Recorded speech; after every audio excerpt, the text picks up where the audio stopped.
Bien, vamos a dar inicio entonces a la primera conferencia y para ello tenemos que tomar una mirada audaz al entrelazamiento entre teología, política y santidad. La figura de García Moreno, del generalísimo y de Boleslao I, el Bravo, ejerciendo el poder político en clave tomista y magisterial, se presentan como testimonio histórico de la posibilidad concreta de una política eucarística y cristocéntrica. Presentamos al padre Federico Hayton, doctor en filosofía, doctor en teología, sacerdote y misionero, apasionado por llevar el Evangelio a las regiones más remotas y espiritualmente olvidadas del planeta. Con una profunda entrega al mandato misionero de la Iglesia, ha consagrado su vida a la evangelización de los pueblos no alcanzados y a la defensa de la verdad católica en el contexto de la crisis cultural contemporánea. Es superior de la Orden de San Elías, institución misionera fundada en 2015, con un carisma doble: la predicación de la fe en las misiones adyentes y el combate espiritual e intelectual contra la revolución cultural moderna, mediante un apostolado de clara identidad católica, fidelidad doctrinal y heroica parresía. Su acción se distingue por un espíritu profético, una teología sólida y un compromiso con la tradición. Lo recibimos al padre Hayton con un fuerte aplauso.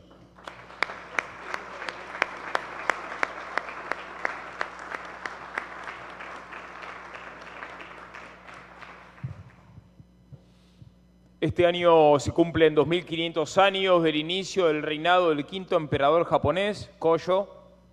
2500 años de la construcción de la Puerta a las Naciones, una construcción persa, custodiada por 2 toros alados, y 2500 años del tirano de Regio y Mesina.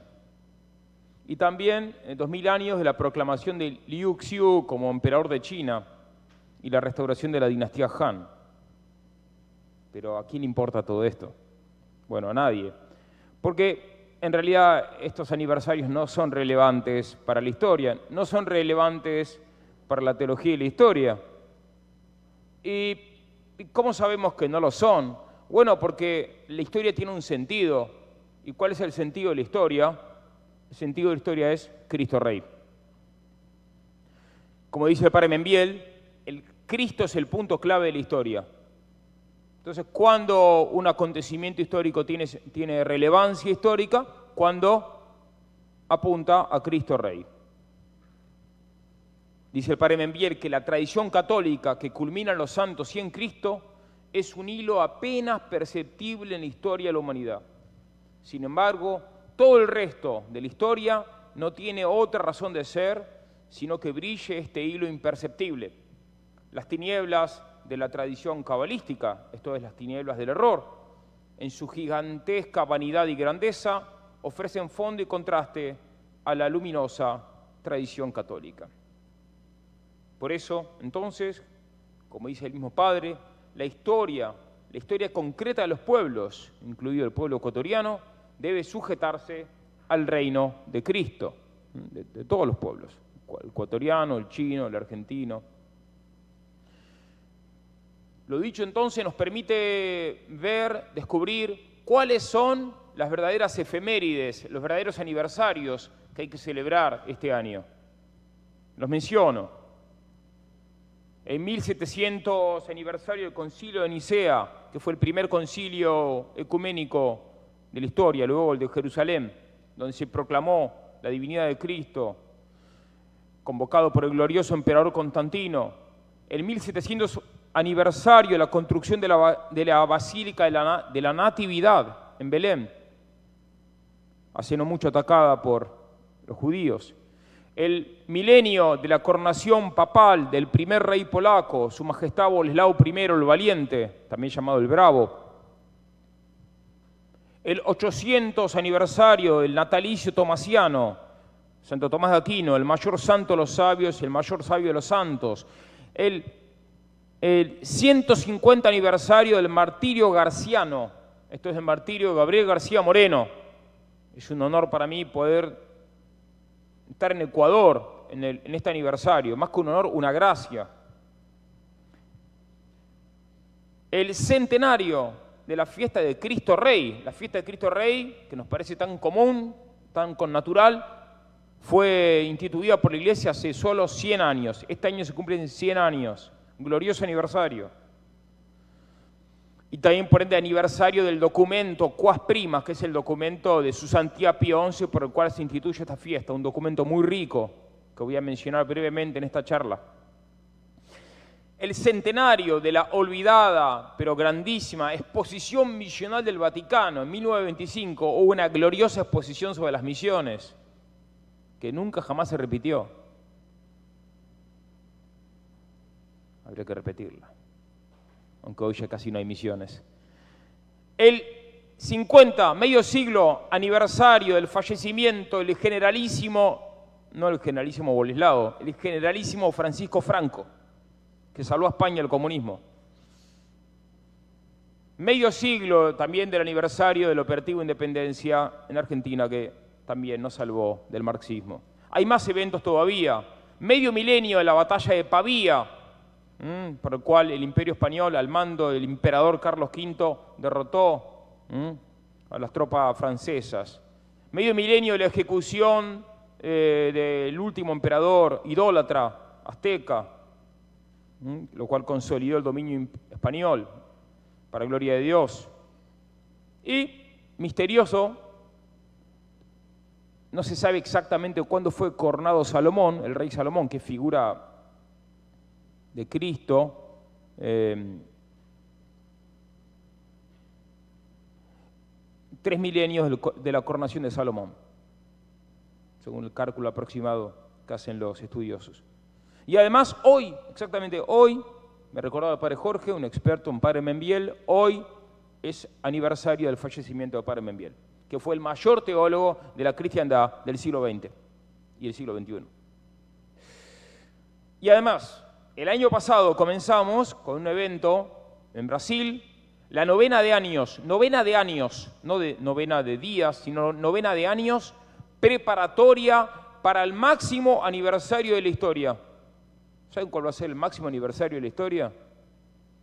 No es el aniversario de la creación de la ONU o de cualquier cosa de esas, o de la Declaración de los Derechos del Hombre. El máximo aniversario de la historia va a ser el milenario de la redención. Los 2000 años de la redención, que va a ser, la redención fue en el 33, así que el bimilenario va a ser en el 2033. Estamos en una novena de años, así que cada uno de estos 9 años tenemos que hacer grandes eventos, eventos gloriosos, épicos, militantes, valientes, parecíacos, para preparar el mundo para este glorioso aniversario, que después nos quieren distraer con esta estupidez macabra de la Agenda 2030. No, ¿qué 2030 ni 2030? 2033. Bueno, entonces este evento se inscribe dentro de esta novena de años. Y esto nos permite vislumbrar, esta quiere ser una conferencia y un congreso de esperanza. No queremos acá quedarnos lamentando los males del mundo presente. Tenemos esperanza de que Dios, por medio de la acción militante de un grupo de héroes y santos, nos va a dar una gran restauración. Por eso vislumbramos que estamos en las vísperas de hechos grandísimos, esperando contra toda esperanza. Si bien no tenemos motivos humanos ni naturales para esperar esto, esperamos porque Dios es grande. Y el que, como dice la Escritura, pedid y se os dará. Bueno, es breve esta charla, así que no hay mucho tiempo, pero primero vamos a ver, explicar cómo sabemos que Cristo es Rey. Y después vamos a poner entonces 3 ejemplos de 3 héroes, 3 arquetipos que entronizaron a Cristo, que reconocieron este reinado de Cristo.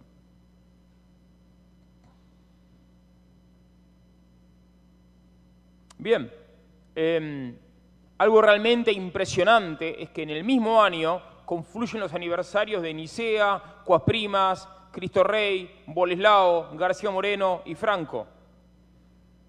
Podemos decir entonces que el 2025 es el año de Cristo Rey, el año de la cristiandad. Pero ¿cómo decimos que el 2025 es el año de la cristiandad si hoy todo el occidente es laicista? que es lo contrario a la cristiandad. Bueno, y miren si no a la Argentina, gobernada por un judío. Pero decimos que este es el año de la cristiandad en esperanza. No es el año de la cristiandad en acto, sino el año de la cristiandad en esperanza. Y no por nada la Santa Madre Iglesia celebra este año providencialmente el Sagrado Jubileo, y no un jubileo más, sino que fue llamado por el Papa el año de la esperanza. ¿Y qué esperamos entonces? No esperamos el fin del cambio climático.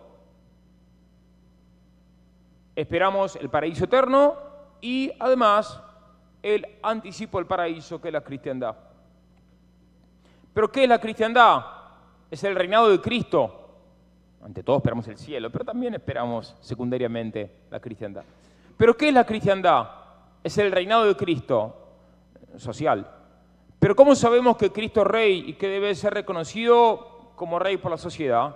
Porque lo dice el Evangelio de Juan. Pero ¿cómo sabemos que nuestra interpretación del Evangelio de Juan es correcta? Porque lo enseña el Sagrado Magisterio de la Iglesia. Pero ¿cuándo lo enseñó? Siempre.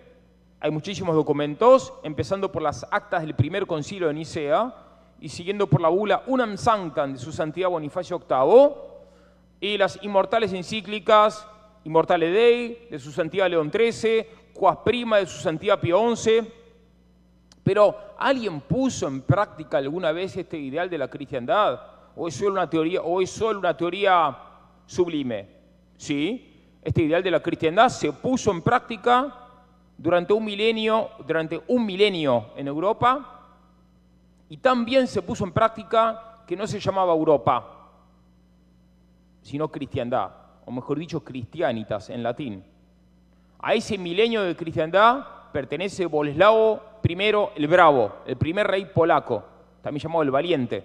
Imagínense lo valiente que era, que está apodado el Valiente. Hay una imagen de él que la ves y te da miedo. Viene bien estos tiempos de espiritualidades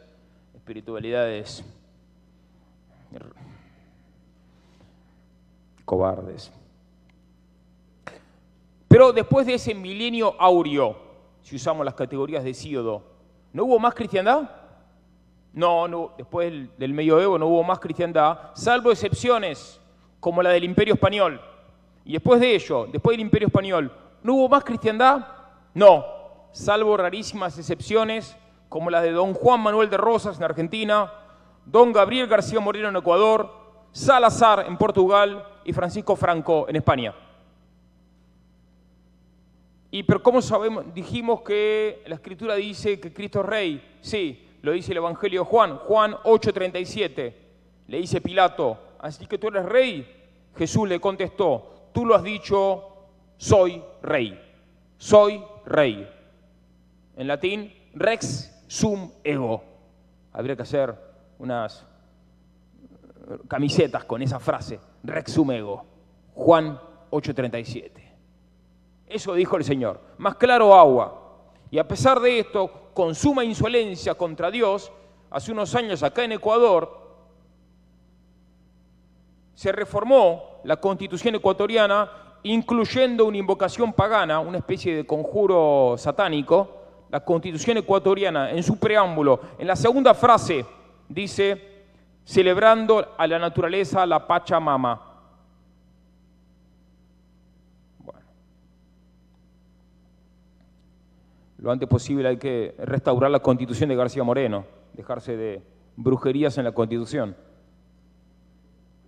Bien, y después, como dijimos, el Sagrado Magisterio de la Iglesia interpretó este versículo bíblico joánico declarando que Cristo es Dios, y el primer concilio, el de Nicea, tuvo la santa osadía de modificar parte de la terminología, no el contenido, sino parte de la terminología del credo de los apóstoles. Los apóstoles habían compuesto el credo y los padres del concilio niceno y constantinopolitano lo modificaron levemente. ¿Qué modificaciones hicieron? Vayan al Catecismo de la Iglesia Católica, ahí lo van a ver, pero hago una mención. Al final de los artículos del credo sobre Cristo, se agrega cuius regni non erit finis, y su reino no tendrá fin. esta profesión de la divina realeza de Cristo, profesada en el credo niceno-constantinopolitano. Y después viene Correa a decir a invocar la Pachamama en la Constitución. Lo único que faltaba. Ego sum rex, dijo el Señor. Hay más documentos, unam sanctam. ¿Por qué se llama las 2 espadas este congreso? Por un glorioso documento, una bula, que se lee en 2 minutos porque es muy breve, llamada unam sanctam, de su santidad Bonifacio VIII, que fue impíamente abofeteado por un ministro vil de Felipe el Hermoso. Miren qué nombre que tenía, Felipe el Hermoso. Bueno, el que suprimió la orden templaria. Y dice este documento, hay 2 espadas, la espiritual y la temporal. Una y otra espada, pues, están en la potestad de la Iglesia, la espiritual y la material. Mas esta ha de esgrimirse en favor de la Iglesia, aquella por la Iglesia misma. ¿Y quién esgrimió estas 2 espadas? ¿Quién esgrimió esta espada temporal al servicio de la Iglesia, al servicio de la espada espiritual? Muchos héroes, muchos arquetipos, y hoy menciono a 3. A Boleslao, a Franco y a García Moreno. La verdad, mi ponencia es una ponencia que daría para 1 hora, así que simplemente creo que nos vamos a tener que contentar con mencionarlos, ¿bien? Y hay otro documento más que es Quas Primas, este año se cumplen 100 años de ese documento, no hay tiempo de hablar, pero este documento dice, ¿para qué el Papa escribió el documento Quas Primas? Para una cosa, para pedir que se rece y se trabaje para restaurar la cristiandad. ¿Qué es la cristiandad? Cuando hay un gobierno católico, eso es la cristiandad. Hoy en día no hay más gobiernos católicos, hay que restaurarlos. Tienen que volver a haber gobiernos católicos, punto.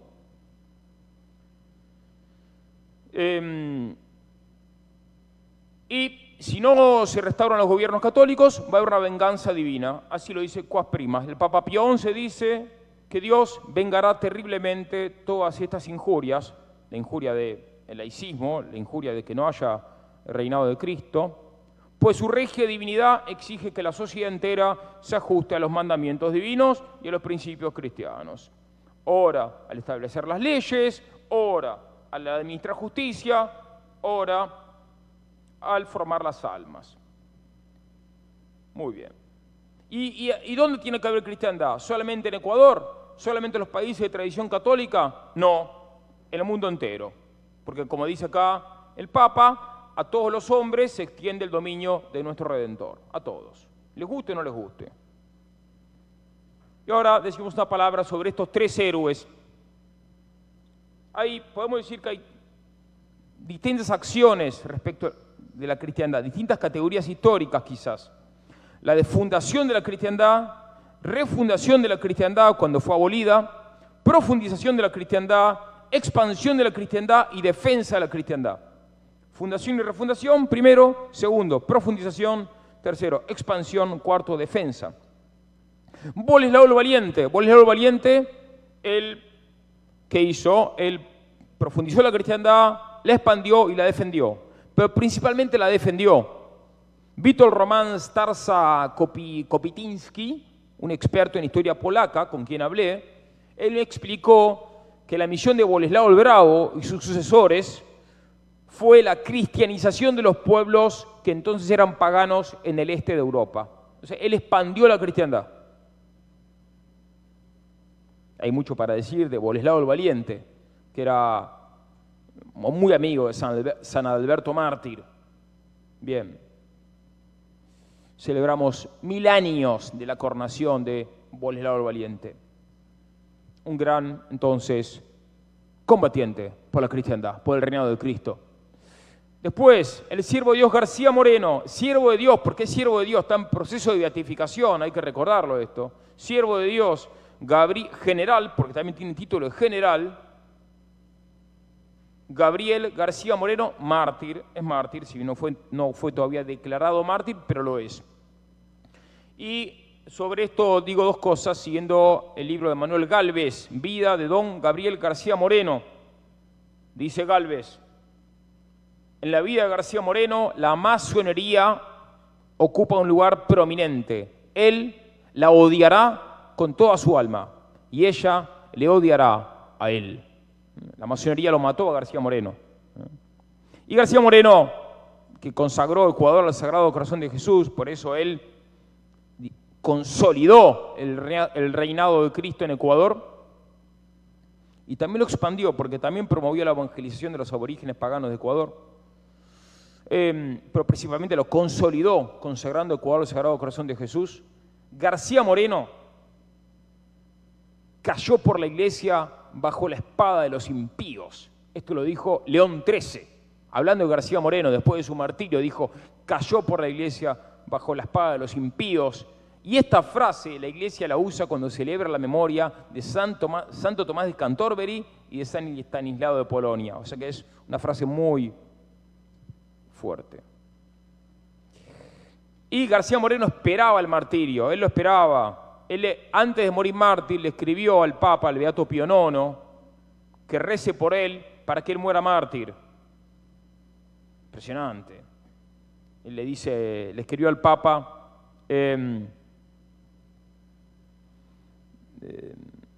bueno, la cita la tengo por ahí, pero le escribió eso al Papa. Por eso García Moreno merece el título de la figura más admirable de todas las Américas. Al menos este elogio tan grande se lo dio un estudioso, Marius André. Y un autor argentino, Carlos Bunge, escribió que si Godofredo de Bulón, que fue el jefe de la conquista de la reconquista de Tierra Santa en las Cruzadas, si Godofredo de Bulón resucitase y gobernase, gobernaría como García Moreno. Y él, en una espada, en una mano llevaba la espada del Cid, en la otra la cruz de Gregorio VII y en la oreja la pluma de Santo Tomás. Este era García Moreno. Finalmente, digamos una palabra sobre el generalísimo Francisco Franco, también llamado el caudillo o el último cruzado. Franco salvó a España del comunismo, España se habría convertido en otra Rusia, pero Franco la salvó. Y no solo él, sino él y muchos héroes, como las milicias, leo el texto de Membiel, como las milicias intrépidas de Requetés que iban a ofrecer los primeros contingentes de bizarros muchachos que se iban a lanzar al combate por su Dios y por su patria. Y también aportaron sus fuerzas la Falange, la Hons, trayendo ímpetu, renovación, aventura y anhelo imperial. Pero a la cabeza de estas fuerzas, dice Membiel, debía suscitar Dios un caudillo, predestinado para esta hora. Este fue el generalísimo. Detrás de todos esos contingentes de milicias combativas, acaudilladas por el generalísimo, debía venir con la fuerza arrolladora de avalancha todo el movimiento que se ha llamado muy exactamente nacional, como dijo el episcopado español. Por eso el episcopado español exhortó a todos los hombres de bien españoles a que tomen las armas encolumnados atrás del caudillo Franco. Y por eso que varios papas lo enaltecieron a Franco, otro caudillo de Cristo Rey, otro guerrero de Cristo Rey. Alguno dirá, bueno, pero Pablo VI no lo quería mucho a Franco. Es cierto, no lo quería mucho, pero cuando Franco murió, Pablo VI leyó los apuntes personales de Franco y Pablo VI se dio cuenta que Franco era un santo y Pablo VI se puso a llorar y dijo, con Franco me equivoqué. Terminamos entonces con un canto de esperanza. Queremos nuevos García Morenos, nuevos Boleslaos, nuevos Francos para restaurar la cristiandad. No nuevos necesariamente, no queremos que se repitan exactamente todas las cosas de ellos, sino el ideal, que es la cristiandad misma. La modalidad específica varía según la época, según lo que dicte la prudencia, según lo que inspire el Espíritu Santo. No tengamos miedo al martirio. Alegrémonos cuando pensemos en el martirio. Decía García Moreno, antes de morir, voy a ser asesinado, soy dichoso de morir por la Santa Fe, nos veremos en el cielo. Tengamos el mismo anhelo, a vencer o morir por Cristo Rey. ¡Viva Cristo Rey!